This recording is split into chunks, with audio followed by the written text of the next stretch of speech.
Hi everyone, welcome to Football and Finance episode 11. Made it to 11, nearly one away from a dozen with Joe and Nash, as always, breaking down the football and finance related stories out there in the world of football. It's been a while, I guess summer holidays, end of the Premier League season, the Euros, but we're back. Nash, where do we start? Do we start Euros? Did you think it was coming home? We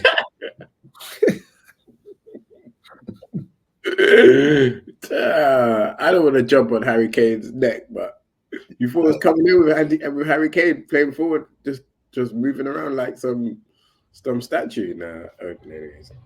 No, but they nearly won it with him They moving did. this. They did really well. I think they showed a lot of character, and I think to get through, obviously the everyone's going to talk about the games that they played.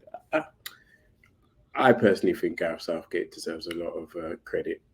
We've been in the wilderness. Like I think like people are blinded by actually some of the like everyone's like, yeah, we had easy paths. But before when we had easy paths, we weren't making it through. We were still getting knocked out by like inferior, if you want to call it, teams. So Yeah, that's yeah, true. I think that he's done an amazing job. Didn't quite come to the to get the gold, but I rate Gareth Southgate, and that not just because I met him in the lift at one time and he said he was from South. Oh,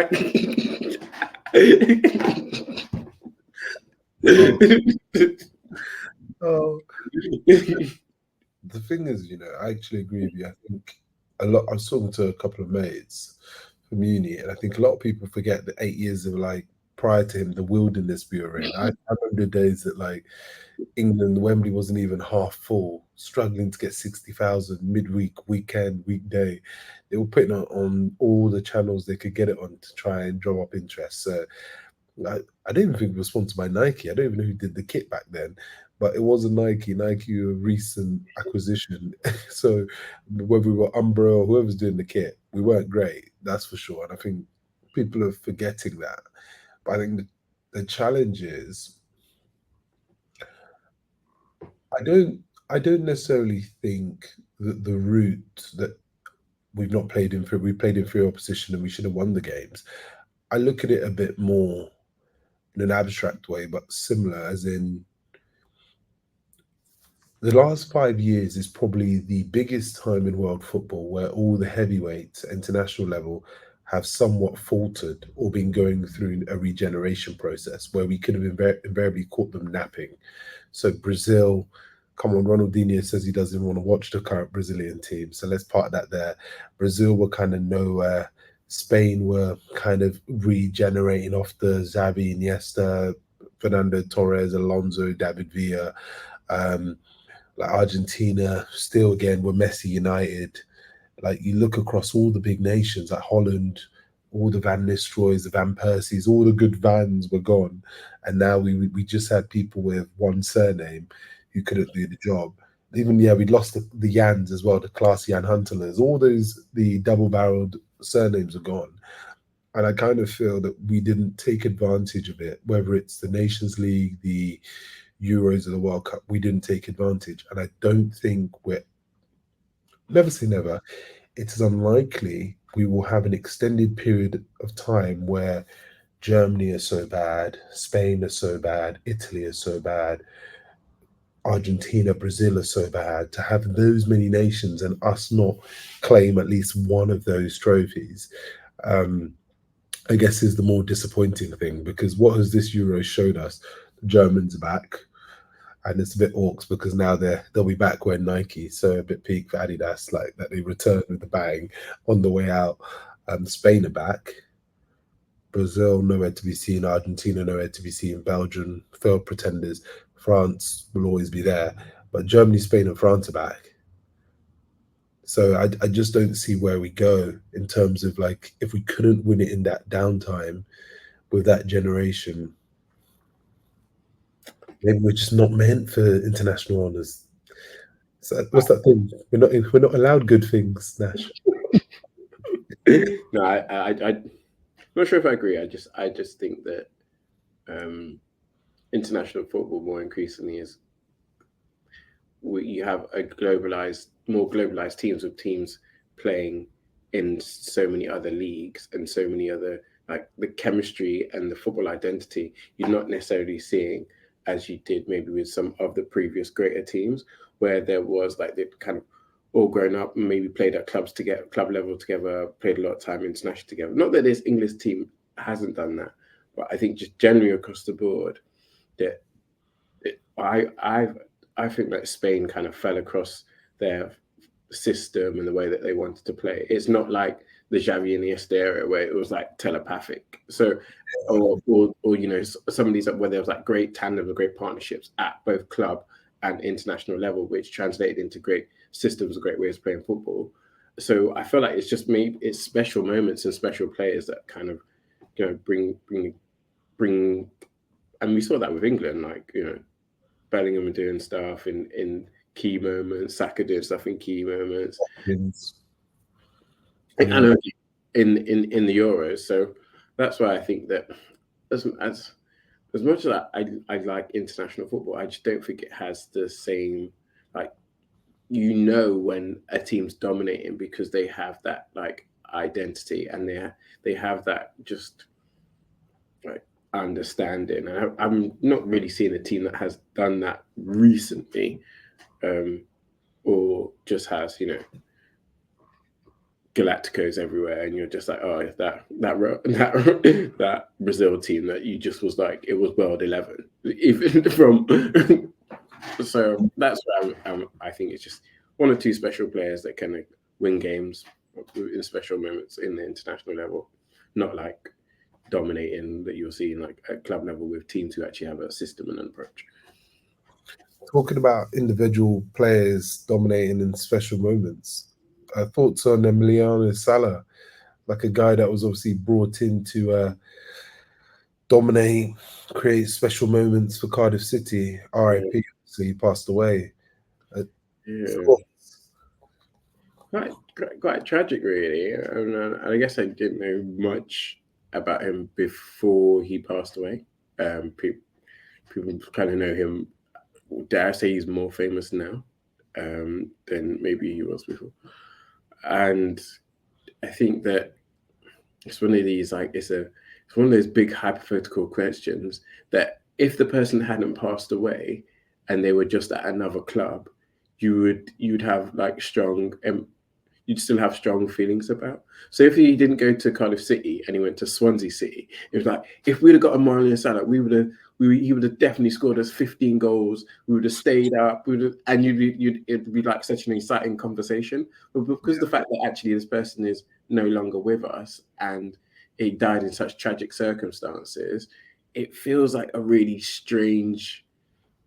It feels like a really strange thing to say. It feels uncomfortable for people to say it. Now, you've got people who are strictly business and they're like, X equals Y equals Z. And they're like, Emilio Sala, had he been alive and without your recklessness, your negligence, he would still be here. And him still be here would have equated to this amount of goals or points or positioning in the league, which meant that we would have had this amount of revenue and not lost this amount of revenue. And that to me is like, I don't know, it's just such an emotionally charged argument because the person has passed away. If, as I said, had they lost him out to a higher bidder who'd gone to another club for 5 million, I think people would have reveled in this conversation. People would have been like, oh yeah, it's just like when Torres went to Chelsea instead of going to such and such a club. But now even though he was kind of dead for us, but I'm not wishing him dead, but that's what I'm saying. I think it's just, now you're having the conversation where you're like, this feels very uncomfortable to me. That was my initial thoughts about it. It's like you said, right? There's the emotional bit that can't go without mentioning. Any person losing their life is an instant tragedy, and ultimately, I guess when it happened, and even now, where you hear the kind of ramifications, you kind of realize that football is still at its core a game. Like ultimately, like it's not life versus death. It's a form of entertainment that we all kind of enjoy, either partaking in physically or watching or contributing in some form of way. But I thought what was quite interesting is that kind of idea of when is a player officially your player?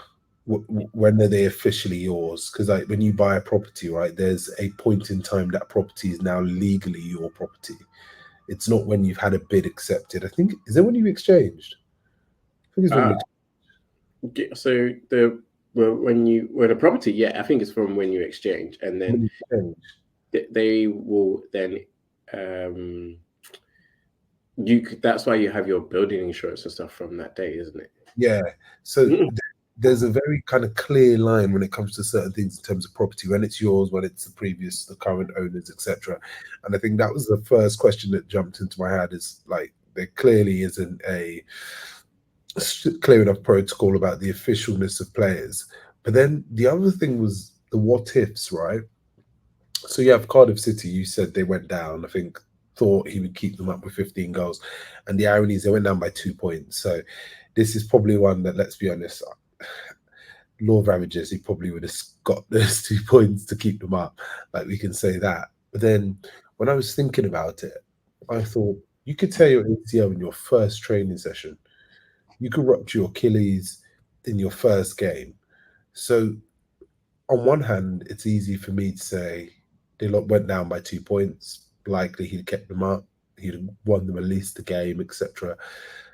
But on the other hand, one could say he could have turned his Achilles or he could torn his ACL first training session, first tackle, first game, first minute. Or he could have basically done as Joao Felix, 2 red cards, because they bought him in January, 2 red cards, 6 match suspension, and then flu, COVID, whatever it could have been. So that's the biggest thing. But I think it's that officialness of player and the fact that the clubs are now, and this shows the impact relegation's having. And I think you kind of brought it up in one of our previous conversations, the difference between American sport and English sport at jeopardy. The reason that protocol were not followed to the letter was because Cardiff wanted him in ASAP. Mm. They wanted him training, they wanted him playing. And I saw something similar, but a little bit different last week for another French player that went to Manchester United, so Lenny Euro, and how, like, I think from him signing to playing his first pre-season game a couple of days, like 3.5 days. So he literally signed, flew over, medical, trained, did new kit, like trained with the team, and then played 45 minutes. So there's this need to get them instantly involved. So I Mm. think that needs to be unpicked. But the 52.9 million loss of earnings and the 67 million for the loss in value of the club, I want to know how they got those numbers and what assumptions they've taken. Yeah, I think it's a bit of like, trust. I'm not. I don't. I just think it's just such conjecture to be like, this is how much we lost because of. I know people can put a value on it, but the direct causal link, there's a lot of steps in there. There's so much in there. That kind of law, but for test, but for Emilio Sala passing away, would you be relegated? And that's just like there's so many different factors that interlink to this and the complexity of it all.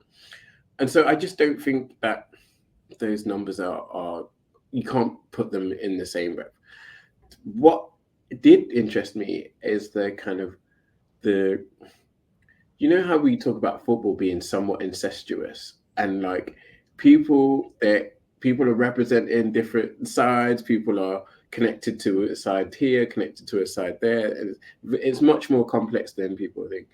And I think the ruling that is given does kind of give somewhat of a delineation mark of when a player is yours. I think because they tried to argue that didn't happen, but all the paperwork had been signed. It had been, I think it even had been filed.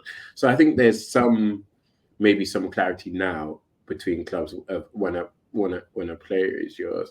I think obviously with the fact of them, that the suggestion is that a person connected to the agents that were connected to Nantes arranged for this flight to come over, and the person the original first person was unavailable. The second person now has somewhat of a Checkered. a checkered pilot's license. You don't want him on your 747 Boeing. You don't want him driving your bus. It seems like, but yeah, he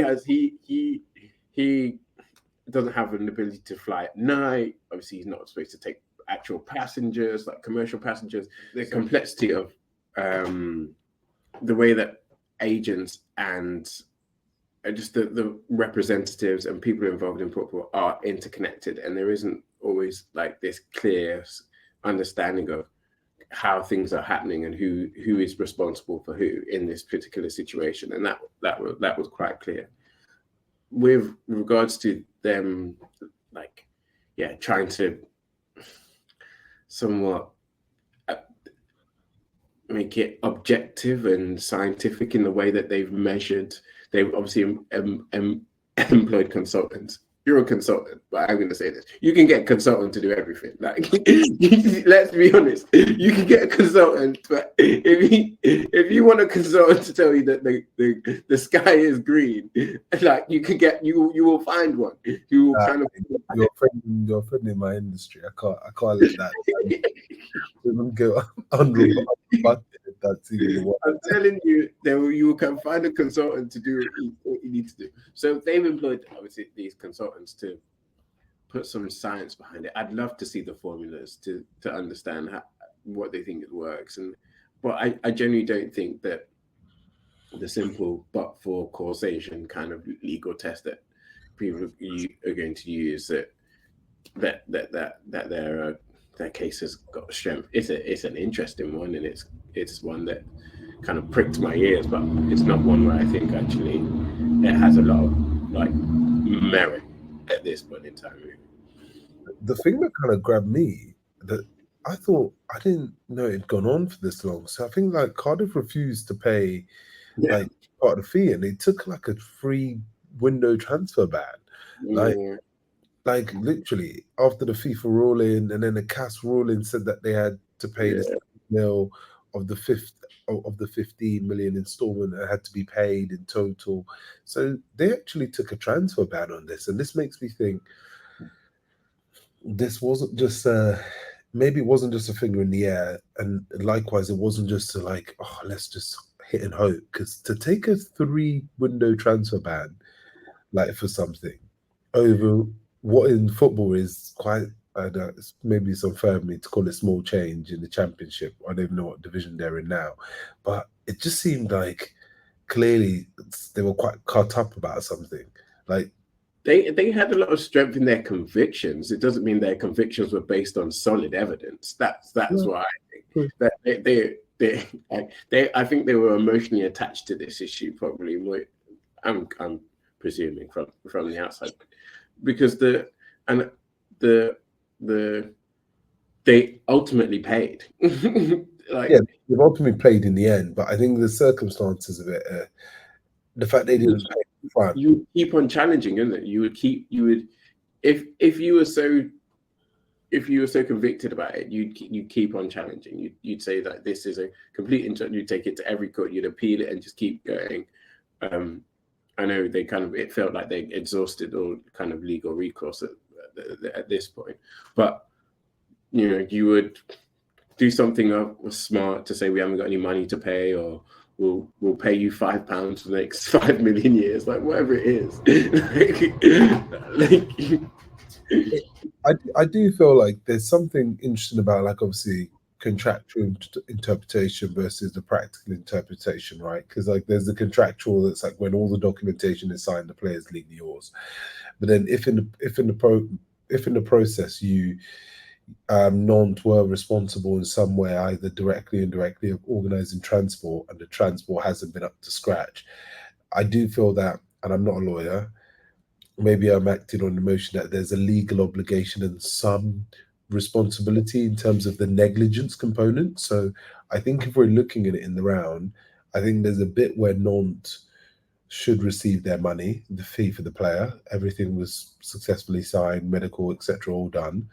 But I do think then there's also a separate penalty that exists in relation to the operations and negligence that's nowhere near to the tune of the value of the player, but is a separate That standalone. family, I think that's for the family as to make that argument, which I think they have made that argument. It is like his estate to make, to say that you were negligent in exercising your duties, whatever that in this plane. And even the guy got convicted, I believe. So the pilot got convicted. So I feel like there's a direct argument for the family of this person to say, but for your negligence, he wouldn't have died. Great. But to say, but for your negligence, we would have a monetary value of this, given we know that these football evaluations are so complicated anyway. Staying up in a Premier League season is so complicated, and all these. I think that's where the stretch is.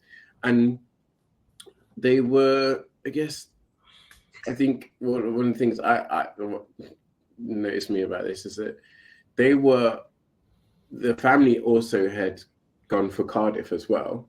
Yeah. And then Cardiff set up a trust fund, and obviously that went away. So everybody's, when money's involved, when high level of talent, people are going to clutch at straws. They're going to, make arguments which I think they're maybe just having a bit of hunt on and trying to save face. And once you, it kind of like you once you double down on something, you got to double down again and again and again. And especially when you're dealing with like fan bases and all this kind of thing, I'm just not sure it's I just don't think it has merit in terms of that bigger picture of like their valuation and any revenue that they've lost. Just doesn't have. And even in that time, I guess, wouldn't we have had COVID? I can't remember. It feels like, have they like discounted for the fact that COVID has taken place from when he died in January 2019, right? Yeah. So the next year was COVID. Yeah. So are you gonna like, I don't know. They've used the COVID argument for another financial impairment. They can't use that one twice. You can only play that joker, even if it's a joke. But I think the final thing I'd say on that though is when you actually step back and think unscrupulous, like pilot, dodgy plane, bad weather conditions. This ultimately shows the difference between like European heavyweights, because some of the big clubs, like top Champions League clubs, they're sending their own plane. Their owners own their own plane. Like Stan Kroenke's like, roll the jet out at Biggins Hill. We're going to go and get Calafiori from Bologna. Like they're not doing this. Tom's friend Mark, whose cousin's called Bob, is going to come get you.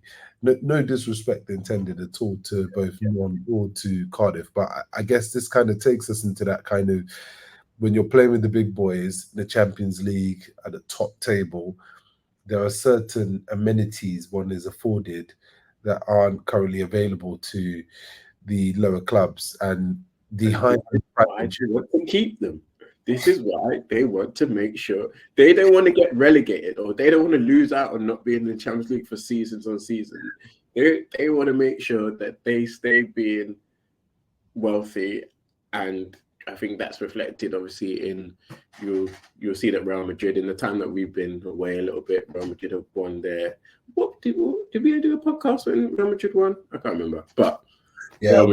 That was the Mbappe one of how could they sign all these guys? They were using revenue-based financing. I think their accounts got released today.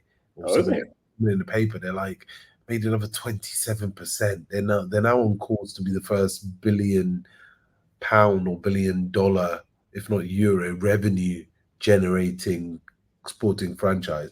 Maybe not including American sports. We know the NFL and the NBA is wavy, but I mean in football that's huge to be especially when you're not part of a franchise. You're actually a single entity almost, like precisely. But they're making money, they want to keep making money. But they're the only one making money. Like if you look at this Champions League, like a lot of clubs are on the ropes. Like I think we've hit that point in the reflection now. The current format changing, something's gonna have to give because the financial advantages being enjoyed by the European heavyweights, it's just no longer enough, man. I if you're unless you're Real Madrid and Barcelona, let's not talk about Italian clubs. Let's just park that because you've done a podcast on Italian clubs. There are a lot of clubs are out here struggling. It sounds wild to say. Like Yes, a lot of clubs are out here struggling financially. Like, I think there's some study that a lot of clubs will probably, on paper, are insolvent or flirting insolvency. If you were to, if you took away the fact that they were football clubs, and maybe another source of business. I think with regards to the likes of Real Madrid and them kind of pushing, even though that they're serial winners of the Champions League, 15 times, that's crazy, so many times. But because even if they won it 15 times, they're arguing that they still need more bread. Exactly, and that's what I'm saying. So even the winners of it are like, we want more money, which is imagine that in any industry, like the top trader on the trading floor at Wall Street or Canary Wharf Investment Bank, cleaning up the most P, more than the next trader or the next best trader on the desk, saying that he wants more red. Yeah, I get that. That is crazy, but I think they're maybe they're looking around and seeing, like, in terms of like competitiveness or in terms of financial fright. I don't know. Maybe when they look at Barcelona and other places, that they were serial winners or serial finalists of the Champions League not long ago. You know, with that Messi and Suarez and Neymar and Ronaldinho, all these guys. But yet they still find themselves in a space where, like, ooh, it's not looking good. Juventus, another team where if Juventus got to the final, you were like, oh, Juventus, big team, got to the final, win it.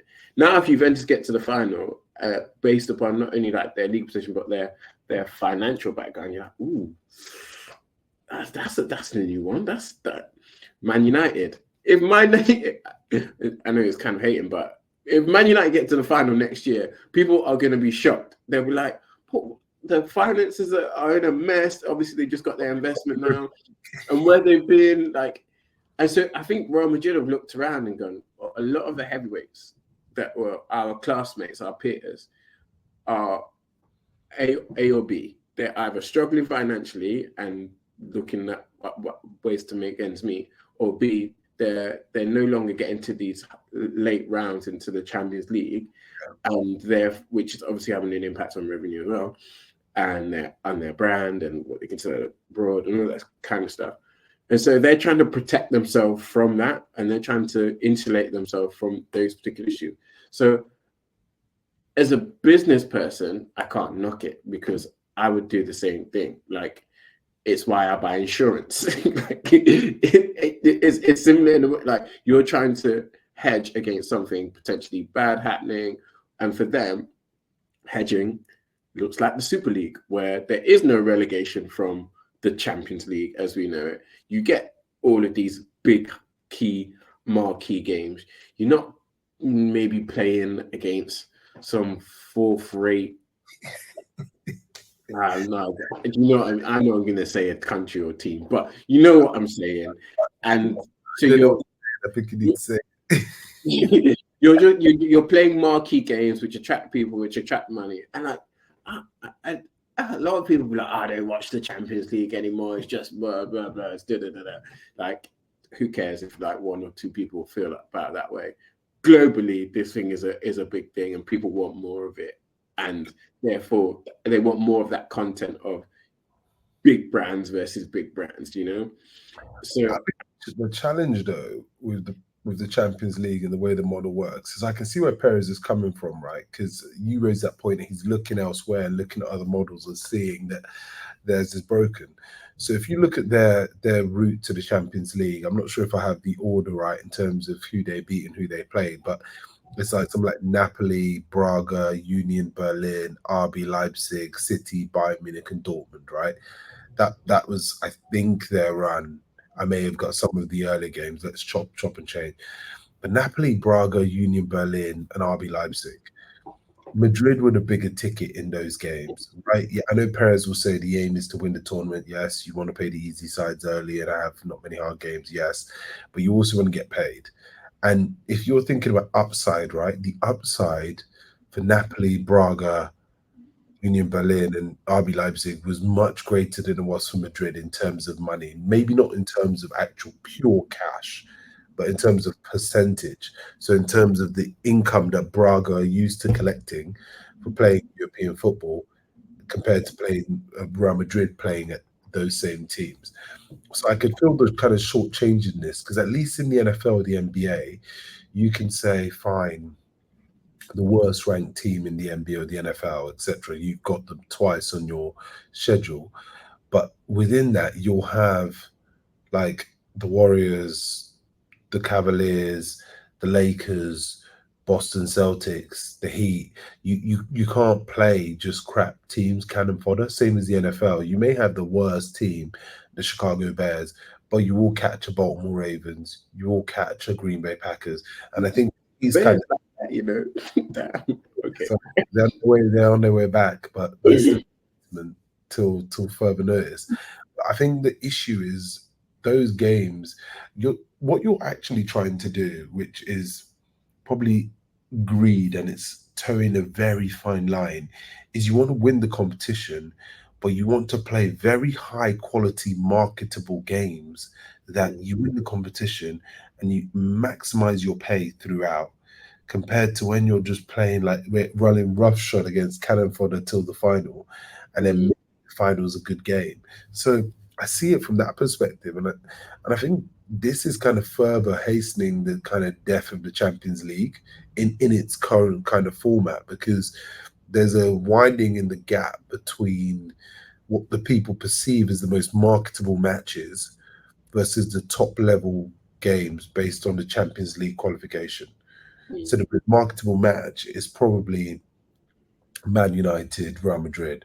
Would Real Madrid wipe them? Probably, but it's one of the most marketable matches, right? But in terms of qualification, Real Madrid will play Polonia or Legia Warsaw because they've qualified. So there's this kind of juxtaposition of what the people actually want versus what happens based on sheer ability. And I know people who are kind of partisan will say, but then that's on United for not qualifying.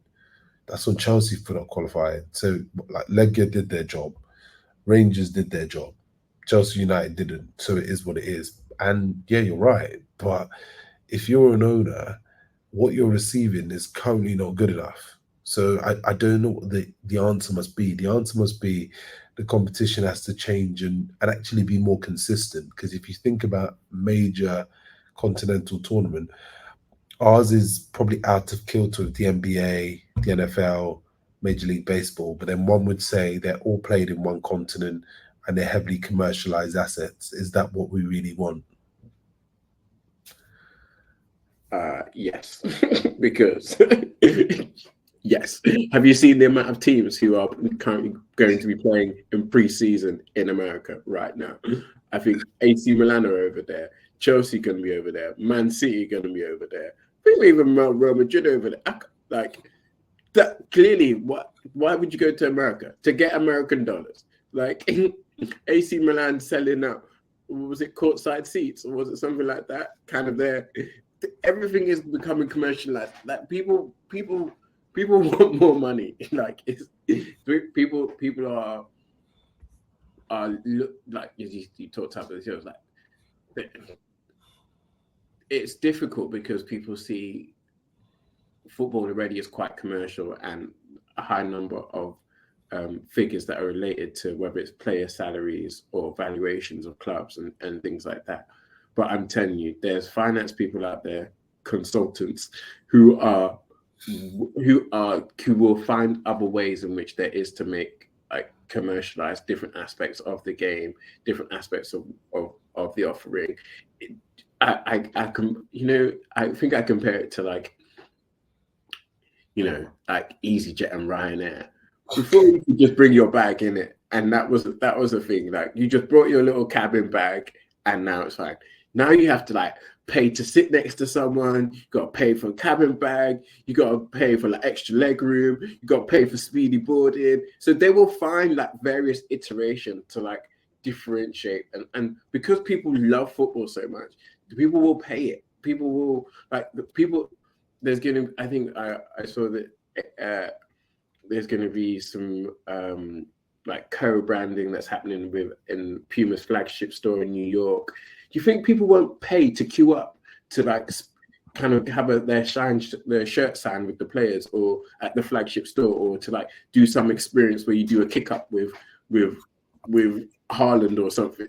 Like all these things will end up in as like further commercial dollars, and the commercialization is it's just an iterative process. It gets more and more and more and more, and unless you're gonna like, I don't know, nationalize it or something, and that's just not gonna happen, or it becomes like a broader entity where you're thinking about, like we talked about the franchise system. I just think that we're seeing we're football clubs are businesses. I've said it so many times, and people will look into various different ways to make money out of them, but they obviously needing them to make competitive in order to kind of for that value to be attached to the brand, for them to make money out of it at the end. So I can't see the current champion. Well, I see the current Champions League fulfilling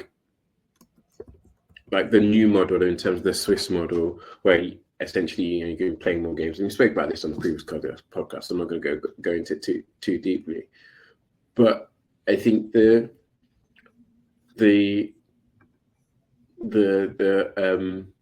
crux of this still is that there might be times when clubs won't qualify for it, And I don't think they want that. And this is where I kind of feel like I almost feel we need to, the owners and football authorities, big clubs need to level with the fans and actually say the Champions League and its current guise, in terms of the belief that each individual team qualifies naturally, gets into their position, competes in a competition, is not one that is financially, it's not financially profitable, because it is.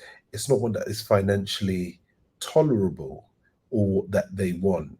And the new model needs to basically have the best teams, and an easy way to kind of transition is just use UEFA coefficients, because even though United haven't been in the competition for how many years, or Chelsea missed up for 2 years, their coefficient will still be higher than Legia Warsaw.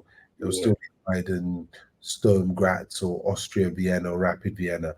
Just use the coefficients, and that way you would probably generate the outcome you wanted without the Super League. Invariably, you will infuriate the smaller clubs, but that noise can be kept at bay.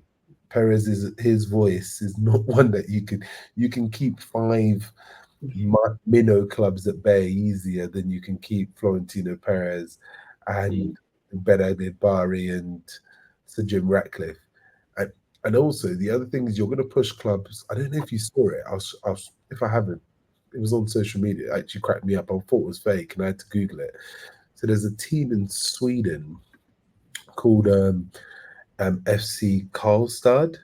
So they have like people mocking Barcelona actually, because they had something like 12 or 13 sponsors on their kit. It looked like a Formula One. What do you call it? Overall, I mean, like everywhere across the front kit. It looked bad, but the thing is, the danger is clubs start to, like you say, they hire smart people, look at other avenues. Madrid go, we've already sold our stadium title. I know they haven't, but this is something they could explore.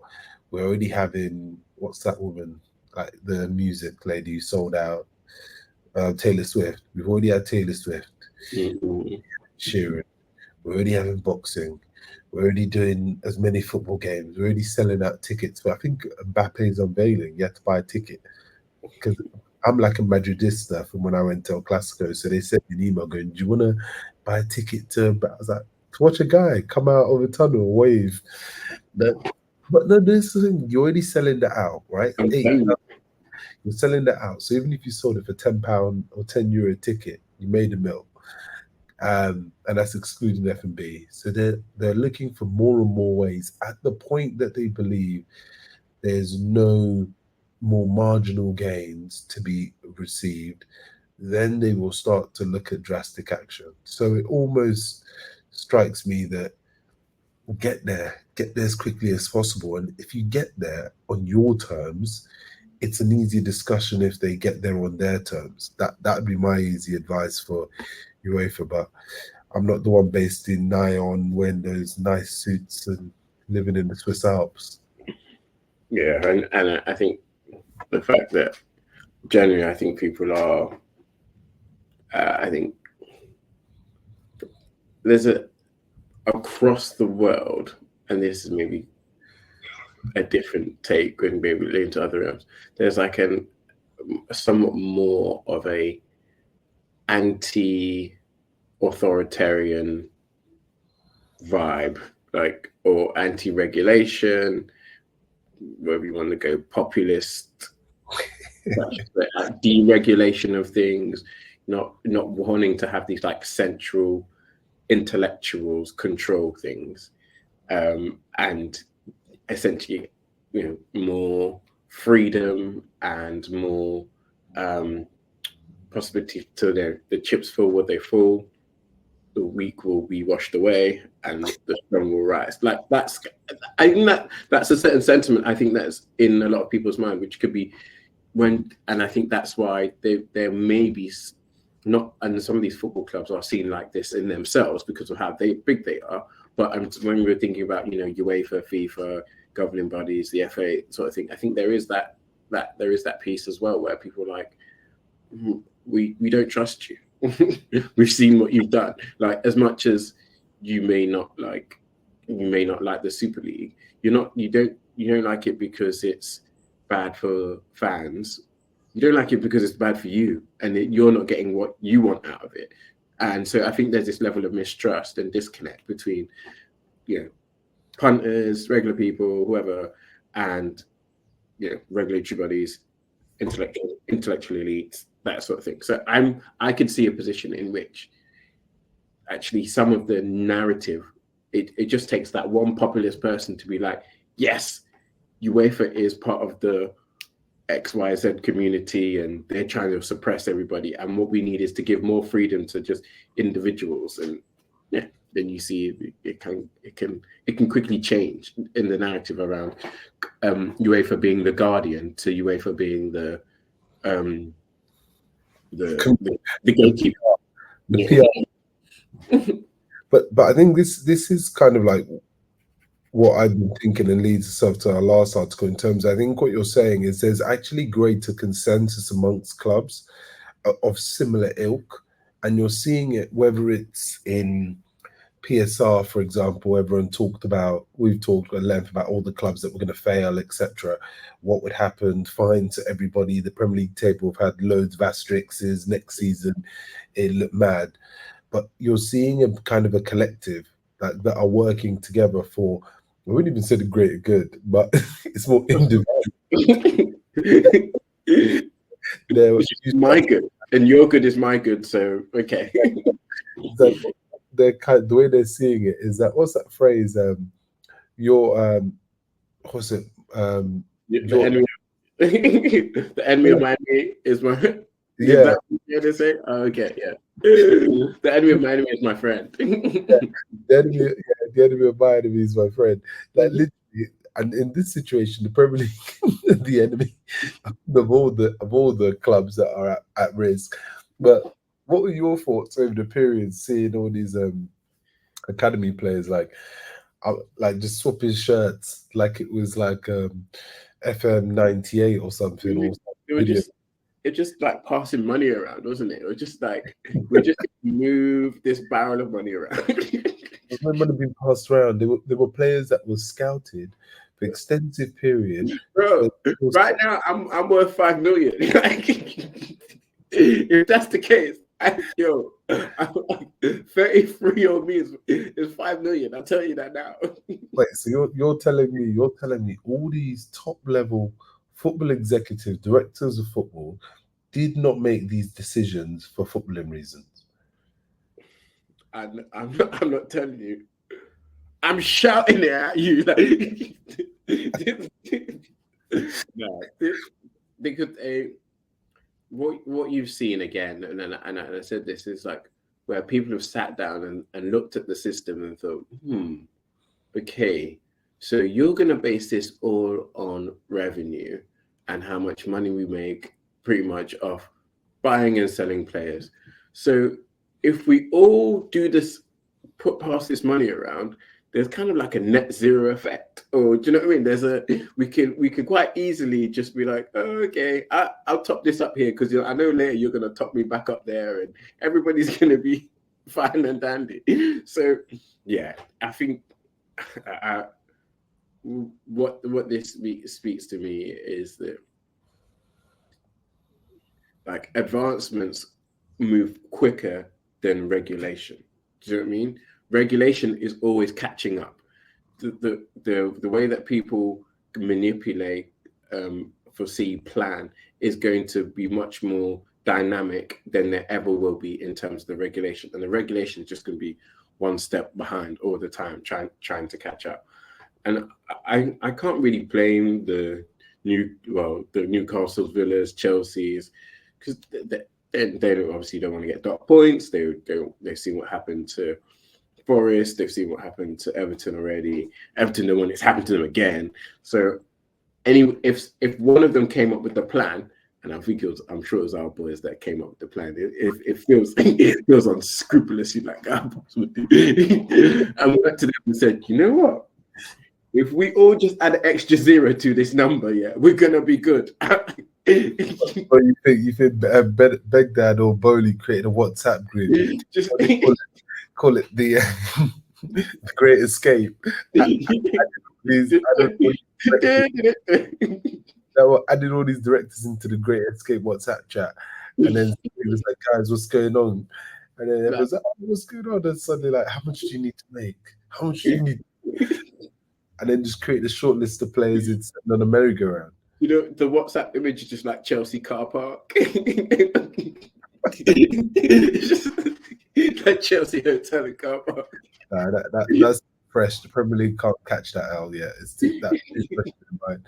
But the thing is, though, they made it this way. They created this rudder for their own back. And I think this is furthermore, I think it's the kind of final public slap in the face in terms of PSR, because when I was reading it in the papers and what people commenting on various platforms, you could see that even the most like loosely following fan could see what was going on and was somewhat infuriated whether their clubs were involved or their clubs were innocent bystanders watching this happen. And I think this kind of further discredited PSR and the Premier League for not moving on it earlier, because it's just, and that kind of interim period is just more exploitation before we move to the new system. And I thought what was quite interesting, though, is that fair market value of academy players. If we take a step back and look at actually each of those players that have gone around, some were a bit wild. I can't speculate on some of the stuff Everton were doing because that just made no sense. But I'll leave that to the technical directors and head of recruitment within Everton to speculate. But if you look at the Chelsea one, for example, like Amari for Kellerman, like Barcelona, Real Madrid were looking at this kid, and also Villa actually based. So people are, where have you got these numbers from? Where they've not even played a Premier League game. Villa based that amount on Carney Chukwuemeka. They looked at what he went for, and they looked at where Amari was perceived to be at the same stage in Carney's career, and the levels and peaks that they thought he would achieve.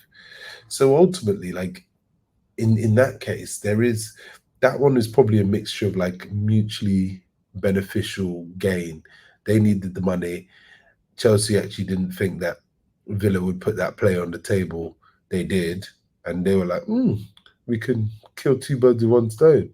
Can generate a bit of income, send you Martson, who you wanted to sell anyway as part of a separate transaction, and then get Kellerman in. You get a nice 36 million. We get a nice 36 million in our books. You get a nice 40 million for academy kid. You get the left back you needed. We get a midfielder. But I think the challenge now is everyone's talking about this, so it sends a bad image for academy players in terms of what happens that you're just being used as a pawn. But kind of like These were being used as pawns anyway. Like, but I just thought if you're used as a pawn, oh wow, they've rang you in and said you're leaving Aston Villa and going to Chelsea. Criminal. Sack Clayton. Sack the board. So you're telling me Omari woke up crying the next day like that he was leaving Aston Villa. Like, sorry, Villa. I went to uni in the Midlands, like all love, nice place in the world, but I doubt he was crying in the morning. He was like, "What? I'm moving to London. 2 times Champions League, 5, 6 Premier League titles, won everything in club football in London, big city, big smoke." I doubt he was crying, going, "Oh, I really missed the ball. I'll miss the ball ring." Like in Birmingham, oh, man, I really love the shopping. Selly Oak, yeah, nice brunch places. So I think there's this narrative of like, oh, exploitation of young academy players, where it's like, guys, like this is as much as football is entertainment and fun, this is the dark side of the business. Like, and just generally like going for that fee, if you're getting 5, 10, 10% of that fee, that's life-changing money for these young people. Like, and for a lot of people, that's not the be-all and end-all. Obviously, they want to play football, but like the fact that you can change your own life, change your family's life, maybe if you're smart with your money, make sure that that's wealth. That's not it's not an income. That's wealth. Like you could comfortably be in that wealthy bracket, if you don't mismanage your money and those sorts of things. So, and I think any agent would have which agent's going to tell their player not to do that sort of deal, or be like, oh, don't agree personal terms for this thing because they're paying too much, they're paying over the odds, I think the argument will be, well, you're not going to play because there's other people ahead of you. I think that's just, to me, as a young player in particular, is challenge accepted. Watch me grow with better players around me. No offense, Aston Villa outplayed Chelsea last season, but hopefully, if we're going off the last 10, 15 years, whatever, like watch me play and get even better with better facilities, better support, better all these different things to maybe bring my game to the next level. So I don't really buy the fact that it's not fair on the players. A lot of these players want to play, for growing up thinking about playing for one of these big teams when they were that age, 10, 11, and wanting to play for whether their nationality or whether it is for like the big clubs. Keep using that term today, but that's kind of the romantic. Just like how generations before they wanted to play for Liverpool and Leeds and Man United and Nottingham Forest. It's the same thing that we're going into now, but with different clubs. So if Aston Villa have a sustained success over the next 10, 15 years, you'll see people wanting to do that Villa thing, or like how you see kids wanting to play for Man City. And the thing that kind of grabbed me was also, if you think about it, for some of these players as well, I think if you look at the football and if you look at the transfers of these players, we're acting like they've gone from like Premiership to Championship teams. If a Chelsea player was getting offboarded to like, I can't even do Leeds United because, like, let's be honest, Leeds will come up eventually. They're too big to stay in the Championship as long as they have. But if Chelsea sold a player to the Championship academy kid for like 15 million, right, to Doncaster, I'd be like up in arms. I'd be like, okay, yeah, now you're trying to do that kid dirty in terms of like, come on, that's a step down. And even still, it might not be. Like it could just be a step down to come up. Amari Hutchinson, Mason Mount, Fikayo Tomori. Like there's enough players that have come through. Michael Elite, they went from Reading to Palace. Yeah, there's enough players that have made the championship is no longer like a dead zone. But I think it's the clubs that they're going to. And I think it's just a shame that at this point in time, clubs are trying to do various things for PSR. And they've obviously closed their books. We've closed the 30th of June deadline. Players have been sold, purchased, etc. Now the chapter starts again till June the 30th, 2025, where those at risk will start hoping that things happen and how they've pushed transfers. Because the other thing that's quite interesting is we don't know, all these transfers have happened, but we don't know how much have been declared for next year. Yeah. But versus this year. Who's requesting money up front? what the payment terms are in terms of how you collected money. Because I read something that was quite interesting about why some players with cheap release clauses on the continent are actually not cheap, because the clubs are asking for the full payment in one go. So that's basically shredding your financial fair play. And I think one big one was like Nico Williams, low transfer, no low release clause, but they want it all in 1 year. So that's basically like a 50, 60 mil hit you're taking instantly. Even though you know the player's like 90 mil, 100 mil. There's amortization here. You're just taking that head on. Like, and I think the other thing is, how will the PSR look at clubs like what happened to Thiago Almada? So I think he went from Atlanta FC in the MLS to like a club in South America to then go to Lyon. Like really weird, like transactional chain. Like, how are they going to start unpicking all of these? I just think, I genuinely think that they're tying themselves up in knots. They almost have to set a figure that's actually realistic now, because now all people are doing is, it's kind of like Pointless, that game. I don't know if you watch it midweek. Like, hey man, hey, sometimes you need to do some more work. watching Pointless at 4 o'clock, you know. It's over 4 o'clock, it's a 2:30. Come on. But the thing is, right, if you think about the whole Pointless, right, the whole point is to stay as low as possible. All Premier League clubs are going to be like, guys, the red line is 105 mil. We need to get under that. So if we need to cancel all Amexes, like Man United, if we need to let a ton of people go, you're laughing, but they're doing it. A lot of people go. We need to shot this. We need to, like, I think they've revamped Carrington and they're kicking the women into porta cabins. And obviously, if you need to do what you need to do, but guys, you need to be under this 105 number. That's all I need from you. That is what you've turned it to. So clubs have just sat there. How do you get to 105?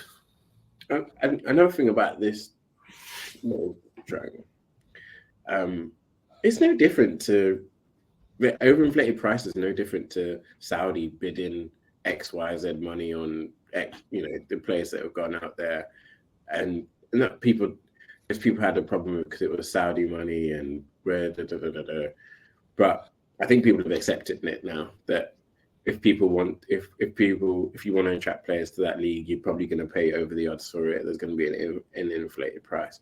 So I think similarly with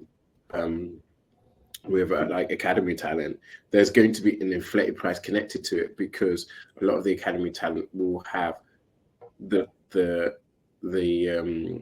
cost element of it will mean that people are going to maximize the revenue that they can generate from it. So if we sell you one of these, this is now less opportunity for us to sell a player that has no cost. And we know that players that have no cost are really good for our PSR. So therefore, there's going to be an inflated price connected to it. So that's why I think everything's got a value. Everything's and these things are just going to start to be built in by consultants commercial guys, finance people. I'm at you. I'm at you guys today. They will start. Oh, you've only really got 5 sellable academy prospects left. I think you really should put another 0 on this 16-year-old, to be honest, because then you've only got 4 you could possibly sell, and one of them's always injured, and so all these things can be commercialized. Like it can add value. And yes, if the only way people want to stop it is like is if you do the American football, or where actually there's no the value is now there's no kind of real value in terms of monetary value, because the player's already owned by everybody. They're owned by the French, and they're essentially just swapping them around. The value is connected to the draft picks and such.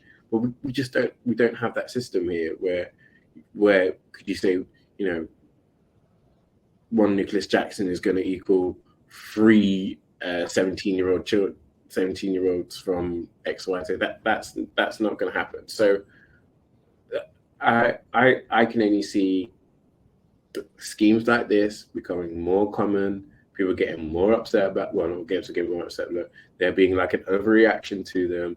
There being some moral cry that this is so bad, even though they wouldn't be the ones compensating that player 5 million when he tears his ACL or has an ACL probably more isn't like a career-ending injury, but any of those young youths could have a career-ending injury. Maybe it's a mental health crisis, doesn't deal well under the pressure of playing football. People like Dele Alli, who, whatever, can't really get back into the Premier League right now. They're not going to be the ones being like, oh, here's 10 million. I'm sorry. You know what I mean? Here's 10 million because you didn't quite make it. No, like, give me my money. If somebody wants to pay me 40 million now for being a 17-year-old wonder kid, ish, I say asterisk, then pay me.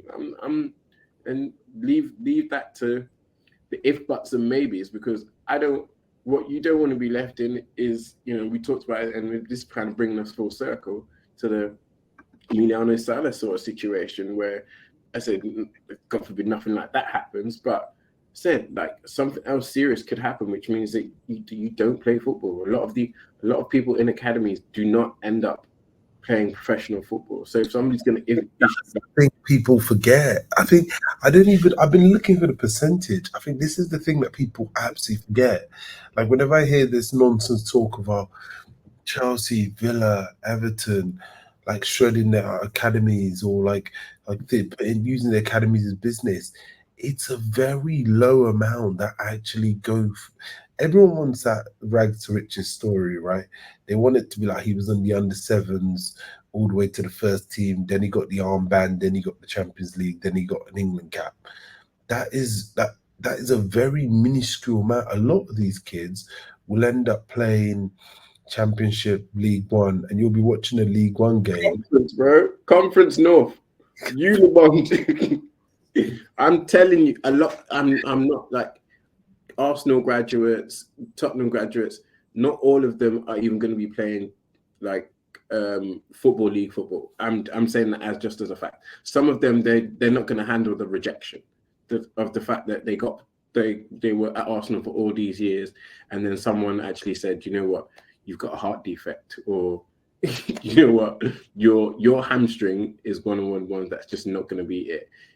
We just don't think you have this ability or that ability. They're not going to deal with that well, and then they end up, coming down, till you end up they're playing alongside you versus, Tooting versus Banstead FC. I don't know, but I'm just saying there's not everybody, even just being at academy is no guarantee to making it, even at top level. I think like there are a lot of vested into these kids, and some of them still don't make it in like championship football. Just doesn't happen for everyone. And I think the thing is that it'd be kind of improper of me not to also talk about what a lot of people have in their mind and say, if you look at all these PSR clubs as well, they all have something in common to a certain degree, and it's like it's it's not incompetence, it's just financial mismanagement. Like the one that grabbed me, like we've talked about Chelsea, we've talked about Bowley and Ben Adebayo's, the mistakes they made in the maybe first two windows, etc. But the one that really interested me actually outside of Chelsea is Villa. Like, so this will actually blow your mind. Like, I was interested in Villa in terms of how they got to the position that they did. Bear in mind, they finished fourth. They finished quite highly last two, 3 seasons, performed really well. A lot of big scouts, been hard to beat. Like Unai Emery is obviously just that guy. But like, did you know that Villa's wages, like the wages to turnover ratio is like 89%? It's like the poor in the league. And this is something that will blow your mind, right? Name the three teams that have higher. Name them. Name them. Name them. It must be like Man City, like Man City, Chelsea, United. I don't even think it'd be Arsenal. No, I think the three teams I think it's all the teams that got PSR reductions. Yeah, Okay, I think even Everton, Leicester, Nottingham Forest. okay. See? So, like, I would have gone for the traditional, but the thing that's mad about it is like, so listen to this, right? So, top 10 salaries, Villa, 23-24, right? Yuri Tillemans, 150 grand. Bubakar Kamara, 150 grand. Clement Lenglet, 150 grand. Ollie Watkins, 130 grand. Mr. Diaby, who's just gone to Haiti, had 130,000. John McGinn, 120k. Luca Dina, 120k. Emiliano Martinez, 120k. Pau Torres, 100k. Diego Carlos and Tyrone Mings, 100k. Leon Bailey, 100k. Matt Cash, 80k. Bertrand Traore, 77,000. So you've got 12 players on over 100 grand. And I know people will come back to me and say, where are these numbers from? What's the accuracy and the validity? Some of them aren't their full salaries. These are just base levels. This isn't base, it's bonus plus. Da, da, da. But for a club like Aston Villa, like I know they've performed well, but that's just not sustainable. Yeah, Like, yeah. and that's led them to where they are to have such a big amount. And then the player outlay as well, 33 million Pau Torres, 50 million Musa Diaby. So you spent like 88 million. Like I was even stunned they got Pau Torres to come from, was it Villarreal or like top Spanish club, decent level, Musa Diaby by Leverkusen, etc. So like You know, Emery has an attraction there. I think people that's, like it. I think yeah, his management style and his style of play, I think, attracts people. But no, you're right. The outlay is kind of crazy for the club. But this is why. But they when you get into desperate situations, you have to come up with desperate solutions, like what we're overpaying for. okay. Is the answer not getting desperate? I always feel like not trying to. I know a lot of players, a lot of non-Chelsea fans may not want to hear this. Is the answer not like if you're Aston Villa, Chelsea, Everton, Newcastle, can't remember the other one, just sack your director footballs because they've been trash. I'm just saying it as it is because ultimately they're the people pulling the triggers on these transactions and then going doubling down, going to sell an academy player to cover their mistake. Like Chelsea, if you want to take what people are saying, selling Trevor Chalobah to buy because you bought Axel Disasi for that amount, like who made that transaction? Yeah, I do also feel like they're influenced by market forces, so it's kind of a bit like pulling the trigger on a certain player at a certain figure. It's just become the norm now. Do you know? Like everybody's just taking a punt. I don't feel I. Some people are better than others. I'm not going to say that, and I'm just saying that it's like all luck. But for me, they are culpable. Like they do hold responsibility. But if you're changing the director of football on a again like a frequent basis, I don't think you're actually going to have that much success. I think what you're banking on is that there there there's going to be some ones that they lose on, and they're going to swing and a miss. but you're hoping that it averages out, and over that average, they will actually hit more than they miss, which doesn't actually work in baseball, but you know what I mean. But they'll hit the home runs, they'll get the ones that work well, and that will then pay over and cover the losses. And that's why. And getting rid of your director of football as the person who has that kind of that strategic oversight over everything, quickly and often, and you it's the reason why you don't see general managers in NBA and NFL going. It's head coaches, offensive coordinators, defensive coordinators that are going. They keep that kind of the strategic plan of the director or general manager. So on the 5 to 10 year basis, and hoping that their vision will play out eventually. I take that, and I think like with Chelsea, right? They probably had the upside of Cole Palmer's values probably shot through the 40 mil, Malo Gusto. They're people that you're like, wow, they have outperformed their value that they were bought. But I was just thinking about it. If I'm the Villa owner, I think he's was it Nassif Sawiris or like the Egyptian guy? I'm the Villa owner, and I'm like, somebody puts this in my little iPad for me to read in my Wraith on the way home, and I'm seeing these salaries, and I'm looking at these salaries going, I know we're doing bits, but we have a hell of a lot of people on big money who's signing these contracts, and they're like, "Oh, boss, it's you gave the authority to the director of football."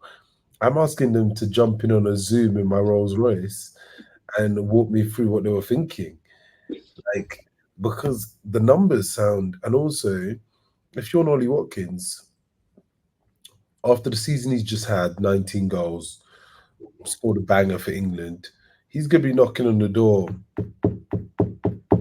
Can I have a new contract? Yeah. And that number's going to be north of 150 when he's walking in that door for him not to leave. And they don't have the pulling power, even with Emery. Like, we already know there's a shortage of world number 9. So I just thought I'd throw that in there because I know that a lot of people I talk to always say, yeah, but the reason they're doing all these like Are they gonna, do you see that return in investment that if you're making it through to the Champions League, do you if they become perennial Champions League, they're gonna get wiped. But how many games is it 8 games they get? They're gonna get they get 8 games. They get 8 games. But the thing is, I actually, one of so a mate of mine's Villa fan, never been to obviously Champions League because they've not been in it in our lifetime. I wants to go midweek, so I'm hoping for a good draw, like Barcelona midweek, Madrid midweek, or Dortmund. They're gonna get wiped because I don't think they have the squad depth to do something. And I think Virgil van Dijk made the joke, and I know obviously England got knocked out by Holland, but his point was true about European defenders don't fear Ollie Watkins. They only know these guys on like FIFA. Like, if you're like a perennial Champions League team, like a Benjamin Pavard, who is Yuri? No, I had a bad example, but like, who's John McGinn to you? You think that's a whiskey? You think that's a, is that like a Macallan? John McGinn played for Scotland in the game they got batted up by Germany. I take your point. They're not household names yet. They're not household names. And if we've just not seen it without like billions of it, we've just not seen a team go from mediocre, mid-table to the closest you could say is Tottenham. And can you really call Tottenham like a mediocre team? Because they went to Champions League finals, and they were very financially prudent. Let's be honest in their approach. They hit home runs on like really Son and Kane and Dele Alli, who didn't really cost them anything. Yeah. Do you know what I mean? Tongan. Yeah, like they had that. Whereas I can't think of like, yeah, you can obviously Leicester won the league, but we know where they are now. I can't think of too many other teams. Newcastle, Overperformed that year, and the yeah, thing, look how it cost them. They overperformed because from all things that were released, and also massive shout out to FA guy Dan Ashworth. Jeez, literally, I mean, guy has from when he was technical director when you were at the F. yeah. Did he come from Southampton? I can't remember because he wasn't it Brighton. Was it Brighton? Okay. Is he did Brighton, FA, Newcastle. Oh no, he didn't do Brighton. He went to Brighton from the FA. So he Yeah, went. I think he went Southampton, FA, Brighton, Newcastle, United. Now, is that right? But maybe I've got that. That must be it. Damn, the come up is very strong. Like people like him, like clearly have a good understanding in terms of the players. But I'm looking now. I just don't see how a lot of these players don't get themselves into the position, or the owners, where they're going to have to start letting players go or asking players to work their contracts. Because I do think as soon as some of these teams try and enter Europe, they're going to struggle. Like you're going to have players that are going to have, and you said it's 8 games. Like Ollie Watkins is going to have to be playing in September, October, November, Wednesday, Saturday, Tuesday, Saturday, Tuesday, Sunday, Wednesday, Saturday, Wednesday, Sunday, like it against opposition, whilst flying away to teams that do this regular, that are rotating and bringing on man like Kingsley Coman off the bench, as you're bringing on. I don't even know who you're bringing on. Aston Villa on the bench. Bertrand Traore is who you're bringing on, and then bringing on Serge Gnabry.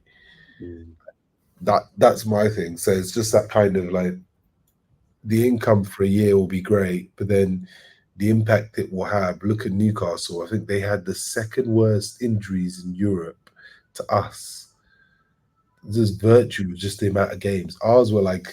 What's that excuse? Ours was just the plasticine, man. But with Newcastle's was just the sheer games with the same players. Like eventually, till they broke down. So I don't know what the future is of PSR, but there's part of me that has to be fair and say, directors of football, man. I know you say they're unsackable, like because of the strategic direction, but they need to wake up fast. not unsackable. I just think that they're given a longer leash. They're given 4 or 5 years at least for their vision. Well, 4 or 5 years, for Chelsea, you may have copped multiple fines in that time. Like, there's only so much of those finance wizards that are doing the overtime can keep saving. We'll have to watch this space and see. Yeah, we will. It was good to get back on it. Yeah. See what happens. See, we're gonna have a bit of. I'm interested to see the preseason stuff, and as I said, like you'll see everybody trying to chase the American dollars, but we'll see what happens with Olympics. I don't know. Olympics is kind of like a strange one. No. Wait, you watch that, Nash? I thought you were telling me. You're always telling me now there's too much football. Now you're burying yourself in under 23 competitions. No, but I'm interested to again from the like finance angle, from the player valuations, from the there is too much football in my opinion. But I'm interested in from who kind of uses this as like, because Olympics is like kind of it's a strange in that it kind of puts itself there as like elite sport, which is just about the sport, when we know that the Olympics is riddled with money and commercialization, dare I say corruption. Don't sue me, Olympics, but there's been financial impropriety that has been put at your door, and how people get to be sponsors, how people get to be certain countries, whatever. So yeah, I just think that it will be interesting to see how the that angle of it comes through with like football and the under 23s, what impact that has on the like how people might use it or leverage it, or what people can think about how best way to protect their assets in this particular time, showcase their assets in a particular time. It's all like when is under 23 football going to be viewed across the world? True. And Like, I guess some of those clubs like that are expected to do well, like that French side, there is so quality players that are literally putting themselves in a shop window for Spurs if they perform well. But I guess France is the biggest one I could think of. I know Argentina as well. There'll be loads of kids. So in terms of football, my thing is always I always keep that Sir Alex Ferguson quote in my head that don't buy players off the back of a good tournament. Like that's what my head always goes to. But yeah, we did that with Enzo Fernandez. So pot calling the kettle black, eh? Yeah. Like truth. I called it 2002. He had like a sick World Cup. I can't remember. I think it might be. Yeah, 2002. They knocked that France. Yeah. But looking forward to that. We'll see with the transfer window. Looking forward to that. We'll see how new look teams come back. Some of the new kits. I like the Chelsea new kit. Some of the new kits. I'm gonna say it. I also like the Arsenal collaboration. We got Arsenal a fashion brand, but I don't mind the collaboration they've done with. I can't even think of it. Who the person is? Is it the black one? Yeah, the black one. It's like a training kit. Like I like that one. I actually like the Palace one. The Palace one was again, like remember before, man, your kit was just kit didn't change too much. You had one kit. Now everyone's got all 2, 3, 4 different kits, collective versions. These are going to be some off-white versions soon coming. Like you can see it come. You can see it happening. These guys, a lot of these guys will be hanging with the rappers who'll be going to Paris Fashion Week. Like when Paris Fashion Week has a collaboration with Puma and Manchester City, and I'm telling you, they are not going to stop to think of ways to make money out of this thing. So yeah, excited to see what happens. Yeah, it'll be a fun summer of sport. I think the Premier League's back in 3 weeks. Premier League's back in 3 weeks. Pre-season's already started. Yeah. It's open for another September? Is it end of August? September now? Qualifiers happening soon. Right. Like pre-qualifiers, I mean. For Conference League for Chelsea, yeah? Yeah. Watching us against the Moldovan. That is gonna be so dead. Like I'm not watching one game. I'm sorry, I can't watch my team in the Conference League. Are you not embarrassed? Like I don't want to see. I don't want to see my team play in the Europa Conference League, bro. I'm sorry. With like a plus 42 goal difference. What if we don't win it? That's gonna be the worst. That's not that can't happen. I think that genuinely can't happen because that would be the minimum expectation of them. So yeah, that won't happen. But on that note, I'll love you and leave you, and we shall speak again next week. Take care. Enjoy your time away. I will. Cheers. We'll see you next week for episode 12. A dozen episodes.